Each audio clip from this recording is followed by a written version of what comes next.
Hola chicos, ¿qué tal? Muy buenos días a todos. Les doy la bienvenida a la sesión del día 10 de junio. Y bueno, ya estamos a 2 días, ya estamos a miércoles. Quiere decir que a partir de este día faltan 2 ya para finalizar el ciclo. Entonces, nuevamente les reitero, hay que echarle muchas ganas. Y es nuestro último jaloncito, entonces hay que hacerlo con muchas ganas y con mucho ánimo. El tema del día de hoy se llama círculo y circunferencia, radio, diámetro y centro. Y bueno, este claro es un tema de matemáticas. Y bueno, nosotros ya hemos tenido varios acercamientos con el círculo. Sabemos que es una figura plana, que es un polígono y que además pues tiene algunas características. Pero nosotros vimos en el área y el perímetro que tiene ciertas características que son muy diferentes a las demás figuras. ¿Qué quiere dar a entender esto? Bueno, ustedes saben que aquellas figuras que tienen de 5 a 10 o 11 lados, se usa ciertas características. También para los cuadriláteros, pues tienen un conjunto, pero el círculo es la única figura que tiene características muy propias, ya que no tiene lados, no cuenta con esquinas. Entonces vamos a explicar en qué consiste entonces un círculo. Y bueno, nos dice, todos los puntos que estén a la misma distancia de otro punto forman una circunferencia. De entrada tenemos que conocer el concepto de segmento. Recuerden que un segmento es una distancia a otra de acuerdo a donde yo la marque. Eso se le conoce como segmento. Entonces me dice que la región que queda encerrada por una circunferencia se llama círculo. De entrada aquí nos dice que debemos de comprender qué es circunferencia. Entonces vamos a leer nuevamente. Todos los puntos que estén a la misma distancia de otro forman una circunferencia. Si nosotros colocamos puntos en la misma distancia que otra, vamos a ir formando puntos. A la hora de que nosotros los relacionemos, vamos a formar un punto. Entonces nos dice que cada región que esté encerrada por una circunferencia se llama círculo. La circunferencia es la que se encarga de dar forma. Es el contorno de mi círculo. De todos modos, estaré explicando esto más a detalle para que quede más claro. Ahora, me dice que la cuerda es un segmento de recta que va de un punto de la circunferencia a otro. Y este lo tenemos, como podemos observar aquí, de color, pues podríamos decir que es como un verde, ¿verdad? Entonces, ¿qué quiere decir? La cuerda es un segmento que va de un lado a otro, pero si se dan cuenta, tiene que obviamente hacer un toque en cada lado, pero sin tocar el centro. Ahora, el diámetro de una circunferencia es una cuerda que pasa por el centro. De entrada, ¿cuál es mi centro? Bueno, mi centro es aquel puntito negro y bueno, mi diámetro va completamente a pasar por él. Luego, el radio solo va de un punto de la circunferencia al centro. Entonces, aquí tengo marcado mi radio. Y luego me dice que la mediatriz es la recta que separa en dos partes iguales la cuerda. Recordemos que la cuerda es el segmento que está aquí. Y me dice que la mediatriz, esta la vamos a ubicar con color azul, es iguales y forma un ángulo de 90 grados. Quiere decir que yo una vez que forme mi cuerda, tendré que formar aparte otra línea y la mitad de esa línea formará 90 grados en ella. Quiere decir que si yo saco mi transportador deberá de darme los 90 o un aproximado, pero debe estar muy alejado del 90. Para explicar estos segmentos más a detalle vamos a verlos cada uno. De entrada vamos a ver qué es una circunferencia. Bueno, una circunferencia es el contorno del círculo. Como lo vimos aquí nos dice que, para que lo entendamos de una forma más clara, es el círculo. Si ustedes les dicen hay que hacer una circunferencia, estamos hablando de un círculo. El círculo es la parte completa del círculo, ya que hacen referencia con la parte completa. Bueno, ustedes vieron que las anteriores definiciones que fuimos comentando van dividiéndolas, pero no forman en totalidad el círculo. En este caso sí, una vez que esté cerrado quiere decir que es mi medida completa. Esto lo vemos también en el perímetro de las figuras. En un triángulo, en un cuadrado, vemos el perímetro, es completamente la figura. A diferencia de lo que es el área, que vemos cada aspecto, cada lado de la figura, en la circunferencia no, es la parte completa. Quiere decir que mi circunferencia es el perímetro. Y bueno, pasando a la siguiente, entonces espero que haya quedado claro que la circunferencia es aquel círculo que se forma, es el contorno, todo esto azulito que vemos, y pues es en en resumen, el círculo. Y bueno, de entrada debemos conocer qué es el centro. Y bueno, para que yo pueda conocer el centro, recuerden que es una cosa que se encuentra en medio de algo, y en el círculo no es diferente, es igual. Si se dan cuenta, aquí vamos a partir de 3 cuadros, 1, 2, 3, y la mitad de otro, y luego aquí 1, 2, 3 y la mitad de otro. Quiere decir que sí se encuentra el centro, que se encuentra en una parte de en medio, pero que a cada lado sus medidas van a ser iguales.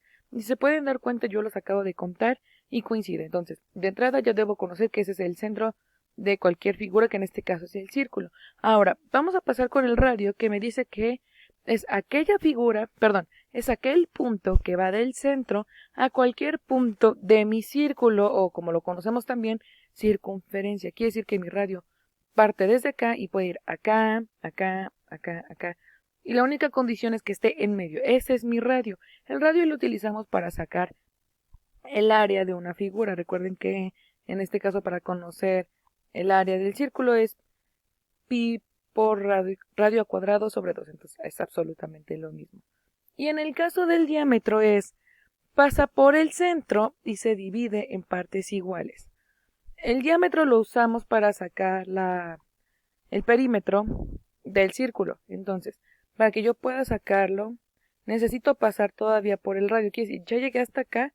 Bueno, tengo que cruzar mi otra mitad, que es la que tenemos marcada aquí, que dice que es mi diámetro. Pasa por el centro y nuevamente, que el hecho de que pase por el centro, o por el radio como lo conocemos, no quiere decir que no deben de tener las medidas iguales. Las medidas deben de ser iguales. Ahora, en la cuerda me dice, es tocar 2 puntos de mi circunferencia sin pasar por el centro. Recordemos que mi centro va a ser aquel puntito que vamos a colocar en medio de mi figura y debe de corresponder a 2 partes iguales divididas.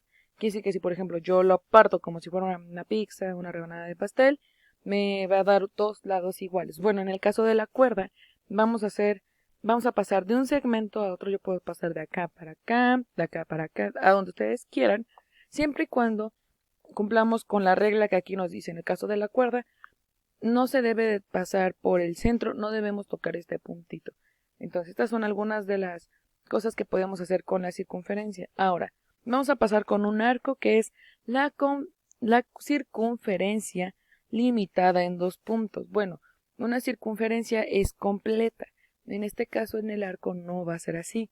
Tenemos que dividirla en 2 puntos o en 2 segmentos. Puede ser que esté aquí mi segmento 1 y mi segmento 2. Pero no abarca completamente. Solo es una parte y esto se ubica en mi circunferencia. Entonces pueden ver que son distintas definiciones y distintas características. Es importante que hagamos nuestras respectivas anotaciones para que quede más claro. Ahora, a continuación les voy a comentar aquí algunas fotografías de las páginas del cuaderno de trabajo para que ustedes en casa corroboren si estuvieron bien y en caso de que no, hagamos un autocalificado. ¿Qué quiere decir esto? Bueno, me iré poniendo bien o mal. Es un ejercicio de autocalificarse siempre y cuando sea con sinceridad. Y si nos equivocamos es comprobar, bueno, a ver, si no eran 100, ¿por qué puse 400? ¿Por qué dice 500? Entonces la idea se trata de eso, de que yo evalúe qué fue lo que tuve mal. Y bueno, les voy a poner las páginas. Pónganle pausa para que lo vean a detalle. Aquí pueden observar que tienen las páginas, que son 276. Pasamos a la 277. Espero se alcance a ver correctamente cada fotografía que les estoy colocando. Y luego pasamos a la 332. Aquí les estoy dejando todas las páginas. Estas son de la sesión de ayer del sistema decimal maya. Pasamos a la 333. Si no alcanzan a ver, aquí dice 100, 70 y 105. Esto es de la página 333. Pasamos a la siguiente página. 334. Recuerden ponerle pausa porque yo iré avanzando más rápido. Vamos a seguir avanzando.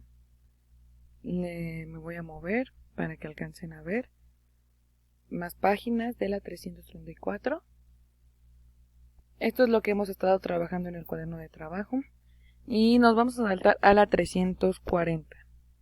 Entonces, aquí corrijan. Por ejemplo, aquí me dice qué nombre recibe a una línea que se forma con los puntos rojos. Entonces ya sabemos que es una circunferencia. Recuerden que yo les pedí que hicieran esta actividad sin todavía ver el tema. Entonces, Es importante que aquí observemos si ahorita ya aclaramos nuestras dudas, corregimos, que veamos toda esta parte para que quede más claro ahora que ya vimos el tema y qué tanto fue cambiando nuestra respuesta inicial a la que tenemos ahora. Nuevamente más de lo que ustedes pueden encontrar en su cuaderno de trabajo para corregir. Háganlo con calma, no es necesario que lo hagan todo ahorita. No, con calma, no es algo que urja. Realícenlo en algunos días, pero recuerden que aquí están las actividades ya con sus respuestas. Y bueno, ya finalmente que les di la explicación, vamos a realizar las páginas del cuaderno de trabajo 335 a la 338. Esta es la actividad por la parte de matemáticas. Entonces vamos a pasar ahora a mi sesión de la materia de historia. Y bueno, chicos, hemos dado un extenso recorrido en la materia de historia. Hemos estado hablando desde la independencia, desde qué pasó después de la independencia. Ahora después llegamos a la revolución, llegamos a hablar de Maximiliano de Habsburgo, su esposa Carlota. Hemos hablado muchísimo de la historia. Yo espero que en esta materia hayan aprendido demasiado, porque es muy importante saber la historia de nuestro país para que no se vuelva a repetir. La historia de México pues todavía tiene muchos aspectos que deben de ser debatibles, que nosotros debemos de poner en duda. Recuerden que al final a su edad ya deben empezar a tener un criterio. Entonces ya estamos en nuestra penúltima sesión de la materia de historia y vamos a hacer una recapitulación de lo que hablamos un día anterior. Estábamos hablando de la Segunda Guerra Mundial y cómo un alemán herido buscaba una persona que les volviera a regresar pues esos ánimos de patriotismo que ellos necesitaban. ¿Pero qué es patriotismo? Bueno, recordemos que en Estados Unidos son muy patriotas, ellos morirían por su bandera, lo mismo en Alemania. Entonces recordemos que existe esta persona que se llama Hitler que les da eso. Y él busca después expandir el imperio bajo el fundamento de que los alemanes son una raza superior y que no existe cualquier otra en el mundo. Y bueno, es así como comienzan las primeras torturas a los pueblos judíos. Entonces esto empieza una guerra, da inicio a la Segunda Guerra Mundial. Y estábamos hablando de las potencias del eje, que eran los que buscaban expandirse, que era Alemania, Italia, y después se incorpora Japón. Por otro lado, tenemos de color verde a las fuerzas aliadas, que buscaban una democracia y que no estaban a favor de lo que estaban haciendo estos países, que eran Estados Unidos, Gran Bretaña y Francia.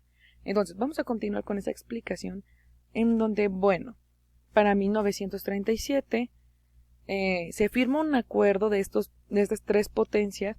Aquí no aparece Japón, si se darán cuenta, porque ellos se meten después, ya que buscan, pues, el imperio chino, ganarles al imperio chino y apropiarse de esta parte. Entonces, hace una alianza con Alemania y con Italia. Y bueno, como pueden observar, no estaba Japón ahí, pero bueno, aquí tenemos a Japón. Después, en 1936, Japón se une y firma un contrato, no podríamos decirle contrato, pero firma un pacto que es conocido en 1936 como el eje Roma, Berlín y Tokio, que quiere decir, pues estos países están aliados a favor de crear un imperio en el que ellos pues se vayan expandiendo. Entonces Japón apoya este tipo de actitudes poco democráticas, por lo cual ellos bajo el fundamento Asia para los asiáticos empiezan a invadir China. Pero bueno, esto es para 1939. En 1930, el presidente de Estados Unidos en ese entonces, que era Roosevelt, no está muy de acuerdo con que Japón se haya unido a este eje, por lo cual le pone un bloqueo comercial y un embargo de petróleo a Japón. Bueno, ¿qué quiere decir? Hemos estado viendo en la clase de geografía pues los sectores primarios, secundarios y terciarios, y pueden observar que el que exista un bloqueo comercial o el que en un país no circule petróleo, imagínense que en México no circulara el petróleo, que hubiera un bloqueo comercial, bueno, habría mucha pérdida económica, por lo cual esto desata la furia de Japón, el cual pues le declara la guerra oficialmente a Estados Unidos y Estados Unidos le declara la guerra a Japón. Y bueno, no vamos a extendernos mucho al hablar de la guerra, ya que fue un conflicto muy grande y nunca acabaríamos. Pero seguiremos hablando de esto en el próximo video, entonces pasemos a verlo ya para ver en qué termina esta Segunda Guerra Mundial y cómo se ve involucrado México.